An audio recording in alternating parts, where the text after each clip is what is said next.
Assalamualaikum Milanisti, bagaimana kabarnya? Semoga baik-baik aja ya. Kunjungi website kita di maksimalmilan.blogspot.com.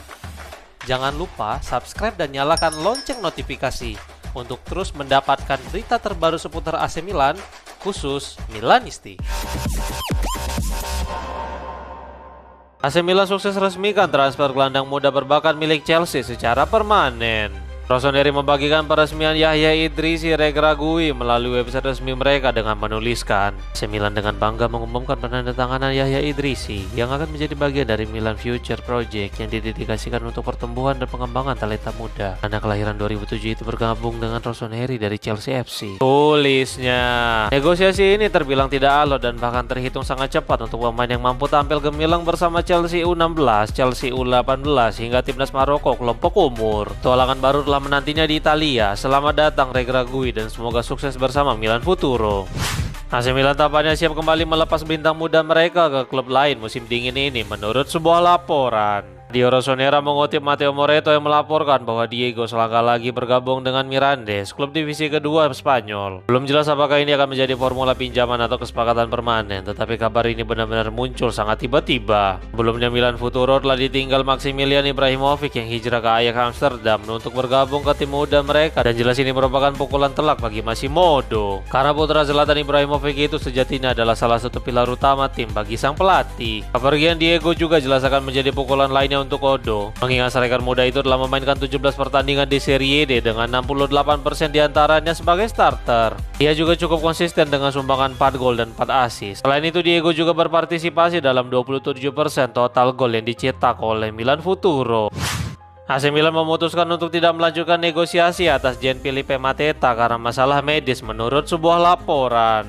Sky melaporkan bahwa setelah Milan melakukan pemeriksaan medis terakhir yang dilakukan di Paris, negosiasi antara Mateta dan Milan secara definitif telah gagal. Oleh karena itu, striker Prancis itu tidak akan bergabung dengan Rossoneri karena para dokter tidak yakin dengan kondisinya. Dan Luca Di Marzio juga melaporkan bahwa sekarang Milan telah memutuskan untuk mundur dari perburuan Mateta. Masih harus dilihat apakah Juventus akan kembali bergerak di jam-jam terakhir jelang penutupan jendela transfer, meskipun Matteo Moretto meragukan pergerakan tersebut. Ini jelas bukan situasi yang menguntungkan bagi Milan setelah sebelumnya kesepakatan telah diselesaikan dengan sang pemain dan Crystal Palace. Mari kita tunggu apakah Diavolo akan kembali untuk Mateta pada musim panas, tetapi tampaknya target lain lebih realistis untuk mereka saat ini. AC Milan secara resmi mengonfirmasi penandatanganan Alpaju Cisse dengan kontrak permanen dari Hellas Verona. Melalui website resmi klub, Rossoneri mengumumkan penandatanganan Cisse dengan menuliskan, AC Milan dengan senang hati mengumumkan penandatanganan permanen Alpaju Cisse dari Hellas Verona. Sang gelandang lahir pada tahun 2006 dan dia akan melanjutkan masa pinjamannya di AS Catanzaro hingga akhir musim. Tulisnya, Cisse lahir di Treviso pada 22 Oktober 2006. Cisse bermain di sektor pemuda Giorgione dan Hellas Verona. Bersama Verona, dia baru mulai tampil memukau dan pada musim 2023-24 lalu dia mampu mencetak 16 gol bersama tim Primavera. Debut seniornya di Serie A untuk Verona terjadi pada Mei 2024. Cisse mewakili timnas Italia melalui dari kelompok umur U16, U18 hingga U19 dan baru-baru ini dia dipromosikan untuk ikut bergabung dengan timnas U21. Sang penyerang sejauh ini telah mencetak 2 penampilan bersama tim muda Azzurri. Matteo Moretto melaporkan bahwa selama akhir pekan kemarin, Milan telah membayar mahar sebesar 8 juta euro ditambah bonus sebesar 1,5 juta euro untuk membawa Cisse keluar dari Verona. Dengan kata lain, ini jelas merupakan investasi yang signifikan dan mirip dengan apa yang dilakukan Diavolo pada transfer David Odog.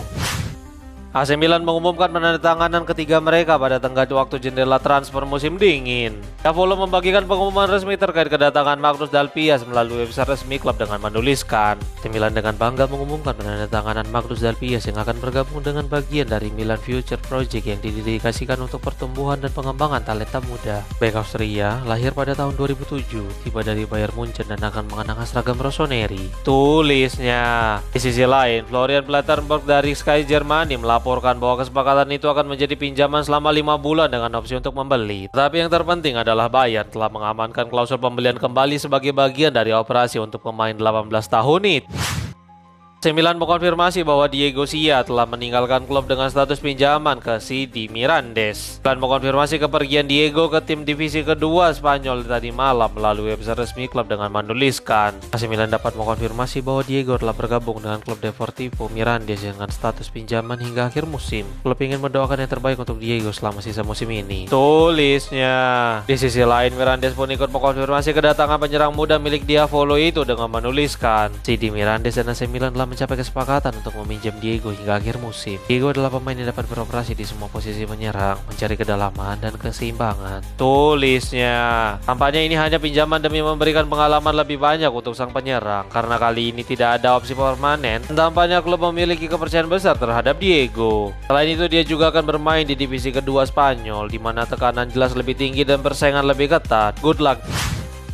Milan telah resmi mundur dari perburuan Gian Felipe Mateta dan sekarang muncul banyak spekulasi tentang hal tersebut. Fabrizio Romano berbicara di saluran YouTube miliknya dengan membeberkan beberapa fakta menarik tentang gagalnya transfer Mateta ke San Siro. Berikut komentar sang jurnalis terkenal itu. Ada sedikit kerusuhan di antara semua pihak yang terlibat, karena ini adalah kesepakatan yang terkait dengan Strand Larsen. Di Inggris, mereka bertanya-tanya apakah Palace dapat menutup kesepakatan untuk Larsen. Jawabannya tidak, karena kedua kesepakatan ini terhubung. Jika Palace memutuskan untuk menginvestasikan 50 juta pound dalam beberapa jam ke depan tanpa menerima 1 euro pun dari Mateta, tidak yakin dengan hal itu.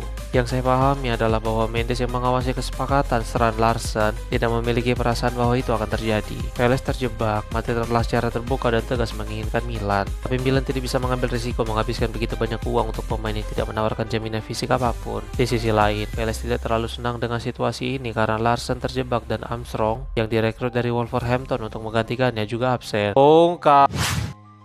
Gian Felipe Mateta segera jalani operasi setelah gagal tes medis untuk bergabung dengan AC Milan menurut sebuah laporan. Takata Folieri melaporkan beberapa hal tentang Mateta yang gagal bergabung dengan Milan dan mengatakan bahwa sang penyerang akan menjalani operasi. Berikut komentar sang jurnalis disampaikan melalui akun X miliknya. Selain masalah lain berkaitan dengan komisi agen, memang ada juga masalah pada fisik. Penyerang Prancis itu akan membutuhkan waktu 3 hingga 4 bulan untuk pulih sepenuhnya dari operasi lutut yang akan dijalaninya, tulisnya.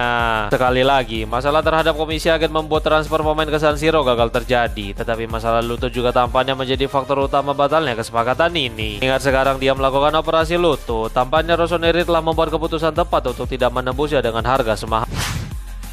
Massimiliano Allegri sekali lagi harus putar otak setelah Christian Pulisic absen melawan Bologna menurut sebuah laporan. Kami melaporkan bahwa Milan akan berangkat untuk pertandingan nanti malam di Stadion Renato Dall'Ara tanpa Pulisic. Selain itu, Alexis Saelemaekers juga dipastikan absen melawan Bologna karena alami masalah pada aduktor setelah pertandingan melawan AS Roma. Dalam konferensi pers sebelum pertandingan melawan Bologna, Allegri mengkonfirmasi bahwa Kapten Amerika itu mengalami radang kandung lendir. Berikut komentar sang pelatih disampaikan melalui Milan News. Saelemaekers tidak akan ada di sana. Masalah aduktor ini masih mengganggunya. Dia memaksa tersedia melawan Roma meskipun sedikit alami cedera ringan. Pulisic mengalami radang kandung lendir yang mengganggunya. Jika dia lebih baik hari ini, kami akan membawanya. Leao yang berjuang pada masalah aduktor pubis akan tersedia. Main lain tersedia, jadi kami akan membawa mereka ke Bologna, ungkapnya. Rafael Leao belum sepenuhnya fit, tetapi dia diperkirakan akan menjadi starter melawan Bologna. Hal ini tidak lepas dari Niklas Füllkrug yang masih berjuang pulih dari patah jari kaki yang memaksanya harus memulai dari bangku cadangan.